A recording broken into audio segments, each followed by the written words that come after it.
معزز مسلمانانو،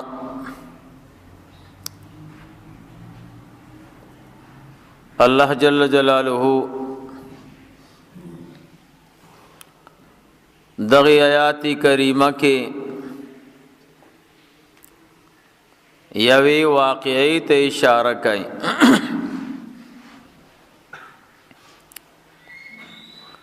دا اللہ جل جلالہ قانون دا دے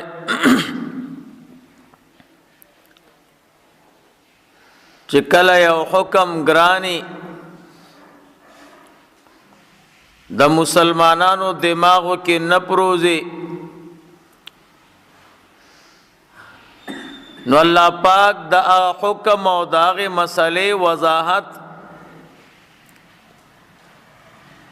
دا یو مثال پا صورت کے کئی او کل کل دا یو واقعی او دا قصی پا صورت کے کئی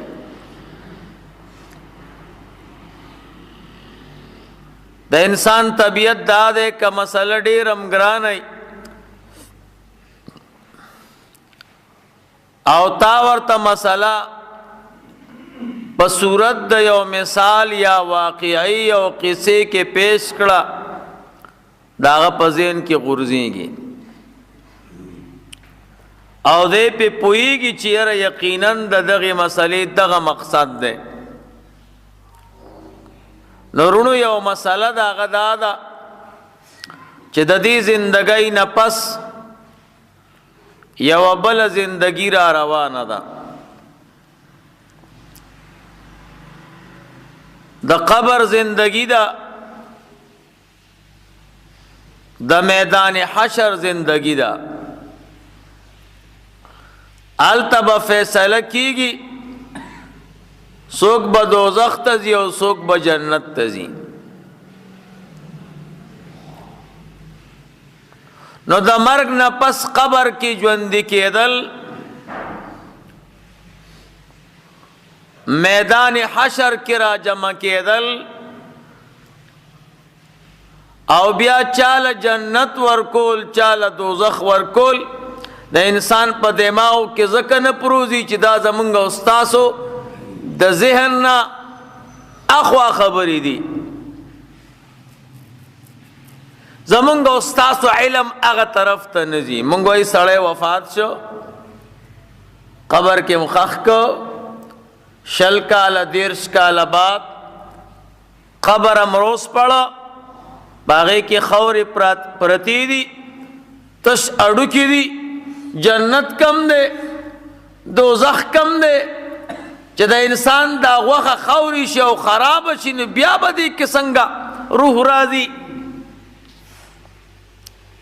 نو کافرانو چرلٹ انکار کاؤ اغوی بالکل منگ دا نمن زڑ کے امدا سوا و عمل کے امدا سوا او زمونگ استاس مسلمانان رونا عقیدتن منی و عملن نا عقیدت دا طول مسلمانانو دا چی زمونگ رب سویلی دی دے رشتیا ویلی دی قبر کے با دوبارہ جوندی کی گو بیا با دا حشر پا میدان جمع کی گو اللہ با فیصلہ کئی سوک با دوزخ تلیگی سوک با جنت تلیگی الحمدللہ دا زمونگا استاس و عقیدہ و ایمان دے خو خبر زمونگا استاس و دا علم نا اخوا دا نو عملانی نمنو کافرانو نا عملان منلا نی عقیدتن منلا مسلمانان اعتقادن و قلبن منی و عملن نا خپل عمل د دغی زندگی موافق گرزول پا مسلمانانو کی پا زورو کسانو کی بچرتا یو کسی چاگتا قبر یادی او دا قبر متعلق عمل کئی اغتا میدان حشر یادی او داغی متعلق پل بدن جوڑ کی نو دا سے مسلمان عملاً دیر کم خکاری مسئلہ مشکل دا نو اللہ نا قربان نو اللہ پاک دوارو ڈالو تا کافرانو ته چې قلبا او عملا دواړه منکران دي، مسلمانانو ته چې قلبا منکران نه دي، د الله په خبره باندې یقین دی خو عمل کې کمزوري دي، خپل عمل د خپل عقیدې موافق نه جوړي. مسله مشکله ده. نو الله پاک یو قصه کوي د رسول الله مبارک امت ته. قرآن کریم کې 3 سپاره کې دا واقعہ الله پاک بیان کړی ده. اللہ فرمائی تنگوری آغا کستا مر علی قریتن چه پیو کلی تیرے دو. نبی علیہ السلام تا اللہ پاک تر آدم علیہ السلام پورے ټول تاریخ یوزل بیان کړی دی، علم ولا ور کړی دی. اوس قرآن کریم چې نازلیږي نو پدې کې هغه تیر شوي علم ته اشاره ده. ته نه ګورې، تا ته پته نشته کوم واقعات او علم چې مې درته درکړی نو په هغې کې یوه واقعه خو دا هم وه. نو دا خپل امت ته بیان کا واقعه څنګه وه. ټوله دنیا باندې 4 کسانو حکومت کړی چې د ټولې دنیا بادشاہي ورته میلاو ده. په هغه 4 کسانو کې 2 مسلمانان دي او 2 کافران دي. مسلمانانو کې یو حضرت سلیمان علیہ السلام دے، دویم ذوالقرنین دے. دا 2 داسې بادشاہان و مسلمانان چې په ټوله دنیا باندې حکومت کړي. 2 کافرانو، یو ته نمرود وای چې انشاءاللہ دا غي واقعه به درته بیان کم. دویم ته بخت نصر وای. دا دواړه کافرانو په ټوله دنیا باندې حکومت کړه.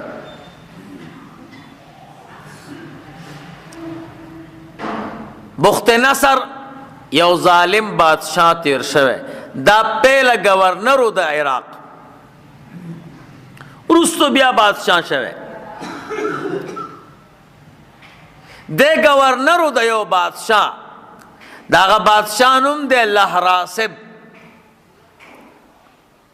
دے د لهراسب بادشاہ گورنرو په عراق کې. بیا لهراسب بادشاہ چې مړ شو نو داغه یو زوی دی یستعصب ورته وایي، بیا حکومت هغه ته میلاو شو. یستعصب چې دی هغه چې مړ شو نو داغه بیا یو زوی دی هغې ته اسبندیاد وایي. اسپندیاد. نو بیا داغه د وفات نه پس، داغه د مرګ نه پس او باج علما وای چې د لهراسب د زوی د ما بعد بخت نصر ته بادشاہي میلاو شو، ټوله دنیا باندې حکومت کړي. یو ظالم کافر بادشاہ تیر شوی.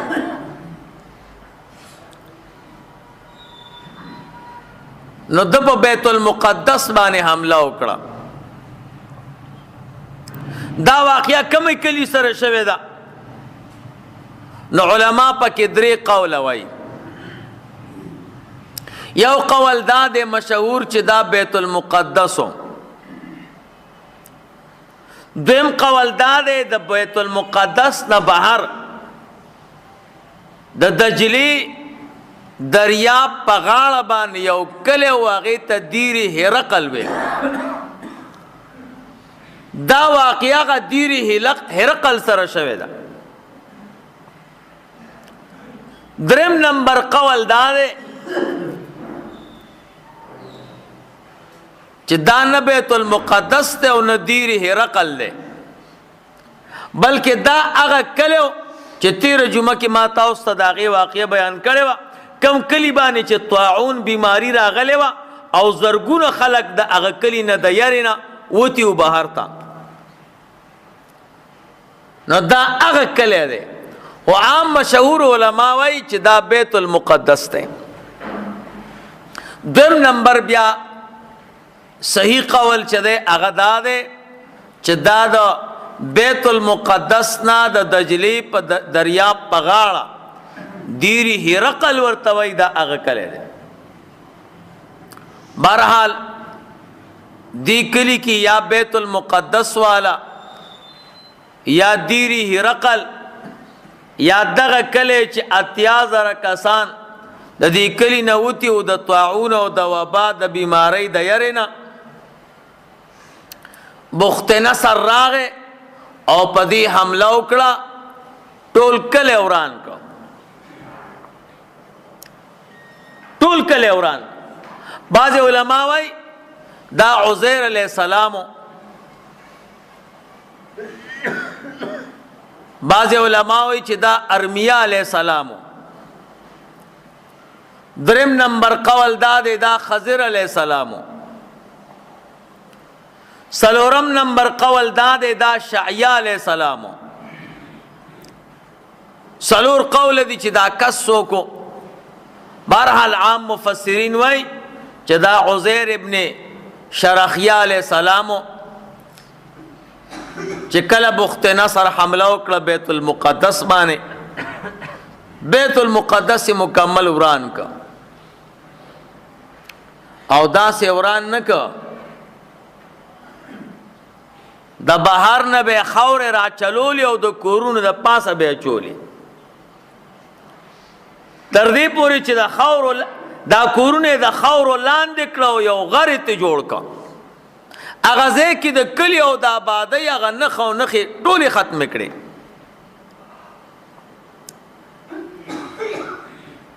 بعض علما وایي چې عزیر علیہ السلام د دوی سره قیدي و بني اسرائیل یې څه ووژل او څه قیدیان یې راوسته نو دا عزیر علیہ السلام دوی سره قیدي و نو یو شپه ته وتښتېده د قید نه او بعض علما وایي چې کله د بیت المقدس نه عزیر علیہ السلام راوته نو په دې کلي کې انځرو د انځرو ونې وې هغې نه انځر روشو کول انګور پکې و نو انګور یې روشو کول او داسې یو وړه غوندې کوزه ورسره وه په هغې کې اوبه وې د بیت المقدس د ښار نه بهر راووته د دجلې غاړې ته دیری هرقل کې کېناستېده او بیا دې خپل کلي ته وکته چې دا خو دومره خرابه ده دومره ورانه ده چې د دې نه غر جوړ دی نو سوچ کوي چې زما ربه دا به څنګه آبادېږي الله به دا څنګه آباده کړي انا یحیی هذه الله بعد موتها الله به څنګه آباده کړي او ختم دي دین هو غر جوړ دی نو الله پاک په عزیر علیہ السلام باندې مرګ راوسته اوس دلته علما وایي چې دا خو پیغمبرو د پیغمبر خدا الله په قدرت یقیني د پیغمبر د الله په قدرت باندې یقیني د څنګه وی چې الله به څنګه دا کلی آباد کی د الله په قدرت کې شک نه یو ترونو علم و یو تو یقین یو سړی تا ته عادل سړی او پرهیزګار او پاک سړی درته وای چې لکه گاډي اکسیډنټ وکړه نو دام ستا په دماغو کې پروزي او یا ته په خپل اوزي او گاډي ویني نو دام ستا په دماغو کې پروزي خو چې په خپل سترګو ویني نو دا علم مضبوطي په نسبت د هغه علم سره چې بل کس درته وای زمونږ علما وای لیس الخبر کالمعاینه خبر پشان د لیدلو نه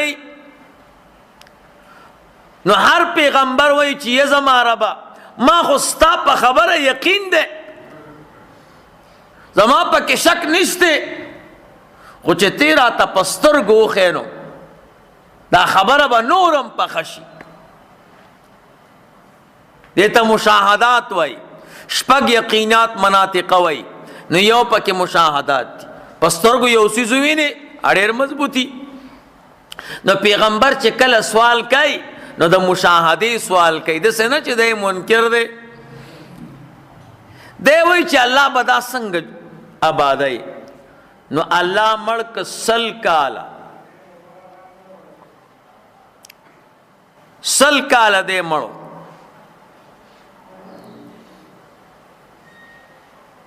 چې کله د 80 کاله تیر شو د مرګ، نو د فارس په بادشاهانو کې یو بادشاه داغه نوم دی کوشک. اقا کوشک بادشاہ الله پاک رو لېږه، دغه خاورې مورې دوباره لرې کړې، 30 کالو کې دا کلی آباد کو.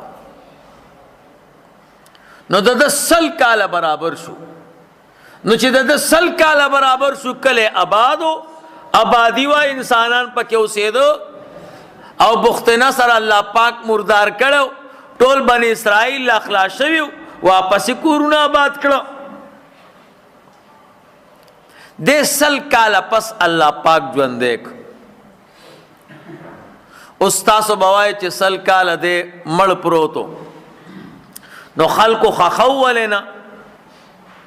مړی چې پروتي خلک یې خخی، نو دی خخو ولې نه؟ نو علما 2 جواب کوي. یو جواب دا دی چې دا الله پاک د انسانانو د سترګو نه پټ کړو،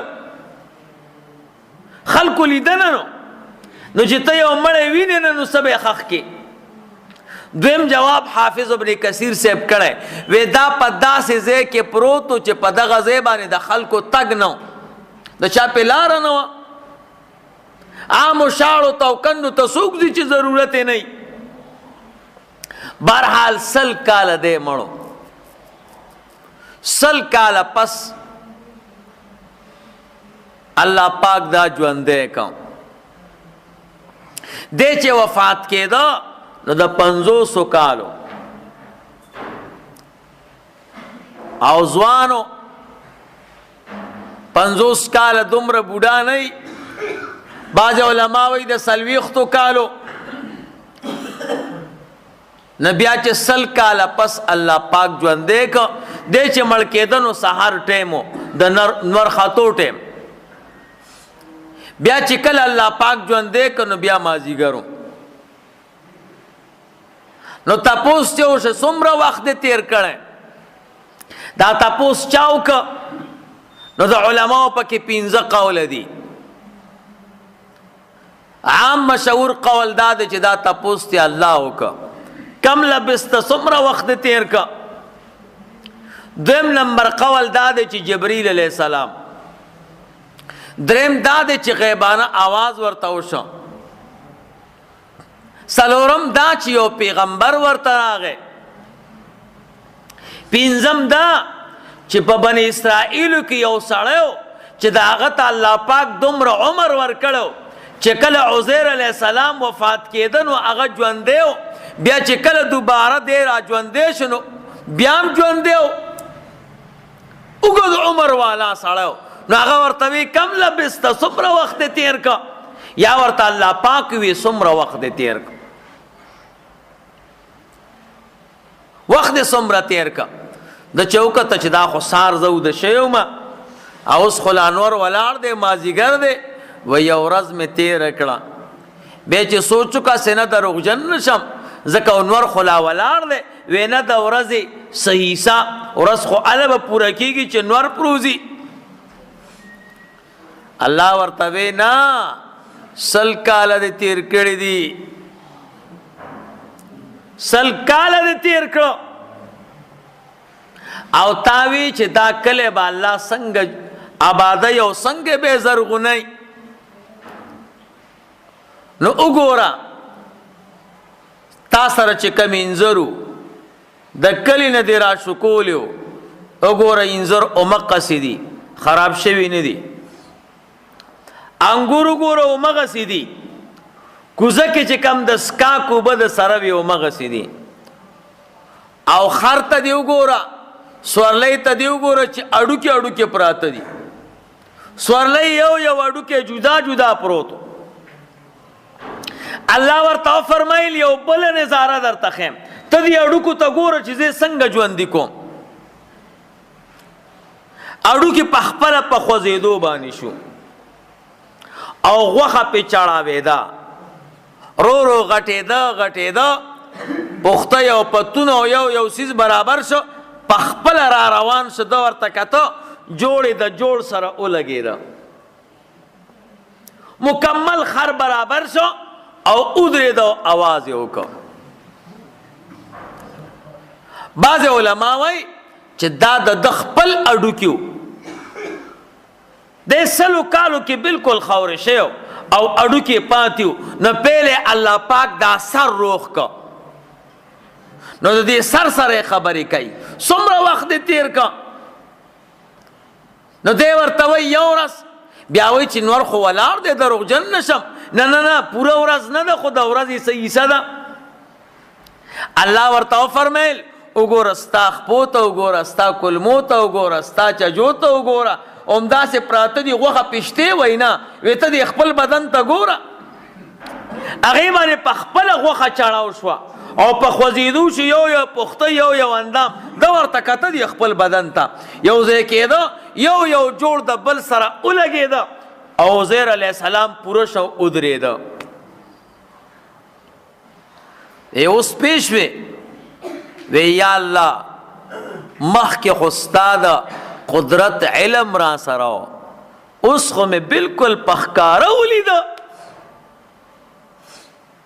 بعض علما وی چې دی الله ته ونه وي خپل نفس ته وی. موږ او تاسو خپل نفس نه پرېږدي. نو عزیر علیه السلام خپل نفس ته وی نفسه ما به تا ته وی چې الله چې څه وی نو رښتیا وی. د انسان په بدن کې یو پرزه د هغې ته نفس وی. د نفس تکبر او نافرمانی د فرعون نه څو چنده سیوا ده. رسول الله مبارک وی چې کله الله پاک نفس پیدا که ورته وی ته څوک یې او زه څوک یم، ورته وی ته ته یې او زه یم. نفس الله هم نه مني. ګورئ الله دې مونږ او تاسو د نفس د خواهش نه بچ کړي. خطرناک چیز دی، الله هم نه مني. نو عزیر علیہ السلام خپل نفس ته وی نفس ما به تا ته وی چې الله رښتیا وی، تا منله نه. وګوره ښکاري درته الله خپل قدرت څنګه ښکاره که. نو عزیر علیہ السلام فرمیل چې یا الله یقینا تا رښتیا ویلی دي. په خر باندې سور شو، کلي له ورغی. کلي کې چا پیژنده نه. تپوس یې وکړو د عزیر علیہ السلام کور. وی عزیر علیہ السلام خو 100 کاله مخکې وفات دی او ورک دی بخت نصر جنگ کې، او دلته نوسی او زامن شتي بوډاګان دي. نو عزیر علیہ السلام چې کله د کور نه تکه نه، نو بیبي مبارکه په خېټه باندې بچی و. نو دی خو لاړه مړ شو. نو هغه بچی پیدا شو د عزیر علیہ السلام د ورکېدلو نه بعد. نو هغه 100 کالو ته رسېدلی او عزیر علیہ السلام چې الله پاک ژوندی که نو د 500 کالو، ولې دی چې مړ کېده نو د 500 کالو، چې راویښ شو نو عمر کې څه زیادت نه و راغلی، همغه د 500 کالو. نو د بچي عمر 1.5 کاله،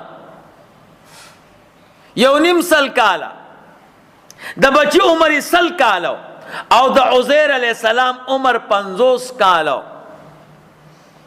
نو علما وی هغه کم پلار دی چې د زوی نه کشر دی، د زوی عمر 100 کاله دی او د پلار عمر 50 کاله دی. نو دا عزیر علیہ السلام دی. عزیر علیہ السلام چې د کور نه وته د هغې نه وروستو بچی پیدا شوی دی. 100 کال هغه تیر کړي، د 50 کاله عمر و. دی چې الله پاک راویښ که بیا هم د 500 کالو، ولې هغه 100 کاله خو په عمر کې حساب نه دي. نو پلار یې د 500 کالو دی او بچی د 100 کالو دی. نو زامن بوډاګانو کمزوري د زامنو بوډاګانو کمزوري ورته وی ما پیژنې وینا وی زه ستاسو پلار عزیر علیه السلام یم وی دا خو موږ نه منو نو یو بوډۍ راوسته د هغې عمر 130 کاله او په سترګو باندې ړنده وه ورته وی زه عزیر علیه السلام یم وینا او خو 100 کاله کېږي چې موږ نه ورک شوی دی وی نه زه عزیر علیه السلام یم زه الله مړ کړی وی خو عزیر علیه السلام چې و هغه مستجاب الدعواتو د هغه دعا قبلېدله نو زما خو د سترګو نه نظر تلی دعا وکړه نو دعا یې وکړه په مخ یې ورته لاس راښکه الله وله نظر ورکړه ورته وایي زه ګویي ورکوم چې ته عزیر علیه السلام یې هغه چې کم زوی بوډا و هغه ورته وی چې زمونږ پلار ما ته یاد شي کیسې مې اورېدلي د پلار زمونږ د پلار د اوږو په منځ کې یو مهر تور مهر هغه ورته ملا کولا وکړه او د اوږو په منځ کې مهر ورته وی یقینا ته زمونږ پلار نو 100 کاله پس الله پاک عزیر علیه السلام ژوندی کړ نو الله پاک مونږ او تاسو ته دا خبره ښکاره وښوده چې وګوره عزیر علیه السلام 100 کاله مړ دی یو اندام ختم دی غوښه پورې نشته خر ته وګوره همغسې دی او زه دا ژوندي کولی شم نو تاسو نشم ژوندي کولی نو یا کافرانو زما دا بحث بعد الموت په خپل زړه ومنئ چې الله هغه ذات دی چې پس د مرګ نه خلک ژوندي کوي او مسلمانانو تاسو په خپل عمل ومنئ موږ او تاسو عمل د آخرت موافق نه کوو عمل د قبر موافق نه کوو عقیده م الحمدلله سمه ده او عمل هم سم نه دی نو په دې واقعه کې دې خبرې ته اشاره ده چې مسلمانانو د دې زندګۍ نه پس قبر دی او ژوندي کوم بم د میدان حشر دی او ستاسو فیصله به کېږي نو مسلمانانو خپل عمل د آخرت د عقیدې موافق جوړ کړئ چې یو سړي دا یقین وي چې دا زندگی د 2 ورځو ده او تیریږي به زنکدن به راځي او مرګ به راځي او مړ کېږم به قسم دی که هغه ګناه وکړي هغه دروغ نه وایي غیبت نه کوي هغه مسلمان مال نه خوري هغه وایي 2 ورځې زندگی ده خو مړ کېږم او چې نه دغه د یقین علم عمل ته نه یې وراغوستی نو بس ګناه هم کوي ورسم کوي وي زه ګورو به دا بل مې خښ کو زما لا نمبر رستو دی نو ورونو د دنیا 2 ورځې زندگی ده او تیرېدلو والا ده ډیر خلک زمونږ او ستاسو مخامخ لاړ او ځي به دغه سفر زمونږ او ستاسو هم دی نو خپل عمل کې تغییر او تبدیل راوستل پکار دی قرآن کریم کې الله دا واقعه هم دې دپاره ذکر کړی ده چې الله وایي زه په دې قادر یم نو په دې هم قادر یم چې تا ژوندی کم پس د مرګ نه نو الله دې زمونږ او ستاسو عمل صحیح کړي او الله دې زمونږ او ستاسو زندگی د اسلام او د دین موافق وګرځوي واخر دعوانا الحمد لله رب العالمين.